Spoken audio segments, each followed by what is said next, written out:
Bonjour à tous, je suis Quentin Hubert, écopédagogue pour les cercles naturalistes de Belgique. Je vais vous montrer aujourd'hui comment créer un fichier GPX, c'est-à-dire un parcours de randonnée de type GPS, et pouvoir ensuite l'importer dans WallonMap. Ça peut être très utile par exemple pour les guides nature qui veulent réaliser leur parcours de randonnée et ensuite le visualiser avec tous les outils et toutes les données visibles dans WallonMap. Je vais pour ça d'abord vous partager mon écran. Voici. Et ensuite, on va aller rejoindre un site parmi tant d'autres qui permet de créer ces fichiers GPX. Je vous propose ici, donc vous voyez l'adresse URL, opentraveler.net. Nous y voici. Avec la barre de recherche, je peux zoomer sur une région qui m'intéresse, par exemple sur Viroin. Voilà. Et puis, voyons un petit peu de quoi est constitué ce site. Vous avez une barre d'outils en haut à droite qui vous permet de modifier les différents fonds de carte. Je vais peut-être par exemple mettre OpenStreetMap. Et puis d'autres outils toutes sortes, vous créez des comptes, etc. Mais ça, ce n'est pas du tout obligatoire. Et puis la possibilité, ça on le verra plus tard, d'importer et surtout exporter les GPX. Retournons sur la carte et zoomons au départ de notre promenade. Je clique et à ce moment-là, j'ai la possibilité de créer une nouvelle trace. Voilà, et apparaît maintenant en bas à gauche une barre d'outils. La possibilité, qui n'est pour le moment pas activée, de créer des lignes droites, c'est-à-dire des azimuts, de créer des parcours qui suivent des routes. Vous voyez qu'ici, pour le moment, c'est un petit bonhomme qui est activé. Si je clique dessus, je vois maintenant tout en haut de mon écran la possibilité de changer et de faire des parcours plus adaptés au vélo ou même à la voiture. Bon, je reviens sur le petit bonhomme. Moi, c'est un parcours de randonnée pour les piétons. Donc, mon premier point est déjà présent sur la carte. Automatiquement, quand le petit bonhomme est activé, eh bien, il va suivre des routes. Donc, pour ça, je peux mettre un deuxième point un peu plus loin sur la carte, un troisième, etc., etc. Et vous voyez que lui s'adapte et suit automatiquement les parcours et les chemins existants. Évidemment, ce sont les chemins existants sur OpenStreetMap. Il est possible que la région dans laquelle vous soyez soit assez pauvre en chemin. Pour ça, eh bien, l'idéal, c'est de remplir OpenStreetMap et de cette carte collaborative disponible pour tous. Vous voyez aussi qu'il y a la possibilité, c'est en cliquant sur le parcours, de venir déplacer un point qui ne vous conviendrait pas. Voilà, c'est fait pour moi. Et je continue donc mon parcours. Par moment, vous voyez qu'ici, il a quitté un peu les chemins. Hop, voilà, je continue. Et maintenant, eh bien, j'ai l'accord du propriétaire de traverser ces prairies.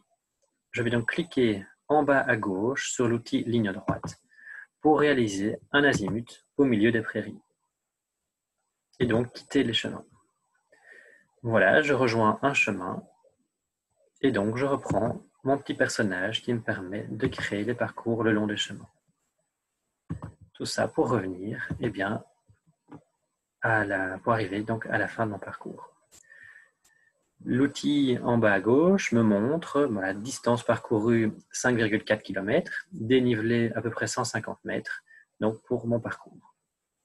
Voilà, j'ai créé ma trace GPX. Je vais maintenant l'exporter grâce aux trois petites barres en haut à droite de mon écran. Je vais sur Importer, Exporter, et puis j'exporte. Ça s'enregistre directement dans mes téléchargements, et je peux maintenant rejoindre le géoportail de Wallonie. Je nettoie ce que j'avais déjà fait avant, par exemple, et vous voyez que je peux venir ajouter des données externes. Ajouter un fichier. Il y a toutes sortes de fichiers. Vous pouvez ajouter des tableurs, des données qui viennent de Google Earth, Google Maps, le GPX, ça c'est pour nous. Et puis Shapefile et GeoJSON, ça c'est plutôt tout ce qui vient de systèmes d'information géographique type QGIS ou ArcGIS. Donc moi je vais ajouter un GPX. Je fais parcourir, je vais dans mes téléchargements, voilà, j'ai mon fichier du jour. Il est possible que, selon les navigateurs, vous ayez encore un petit bug qui fait que le bouton parcourir n'est pas activable. Par contre, si vous cliquez quelque part dans le vide à droite, vous voyez la souris qui va changer de forme. Et bien là, vous pourrez cliquer dans le vide. Ça paraît un peu curieux, mais ça vous ouvrira vos téléchargements. Je vais descendre un petit peu et changer, après avoir activé forcer la couleur de vos données, changer la couleur de mon parcours. Et voilà, je vais lui mettre un vert et je l'ajoute à ma sélection. Et voilà, mon parcours GPX est donc maintenant disponible sur WallonMap. Je peux, pour essayer de mieux comprendre par quoi passe mon tracé, eh bien, c'est venir ajouter les couches habituelles de WallonMap, par exemple, eh bien, la conservation de la nature. Et ça me permet de constater qu'au niveau de mon parcours, si je zoome dessus avec la petite molette, ça zoome automatiquement sur le tracé. Voilà, je passe par des zones que je ne connais pas encore, mais je vais les interroger. Qu'est-ce que j'ai ici? Eh bien, une réserve naturelle domaniale que je traverse. Et qu'est-ce que je longe ici? Une réserve naturelle agréée. Je peux ajouter toutes sortes de données pour essayer de comprendre ce qui se passe dans mon parcours.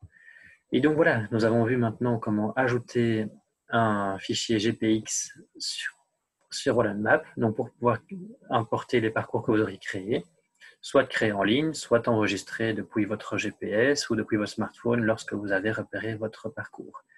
Je pense que c'est un outil vraiment très utile pour les guides nature, pour pouvoir comprendre un petit peu via l'outil cartographique où passe la proposition de parcours de randonnée du mémoire de guide nature et découvrir un petit peu la région autrement. Et bien voilà, j'espère que toute cette vidéo vous aura été très utile. Si vous voulez plus de détails, plus d'informations, je vous invite à nous retrouver sur notre site internet et dans les différents stages et leçons de nature et autres activités que nous organisons. J'espère que vous y retrouverez avec tout ce qui est là et je vous invite vraiment à découvrir l'environnement autour de chez vous dès que possible. Au revoir.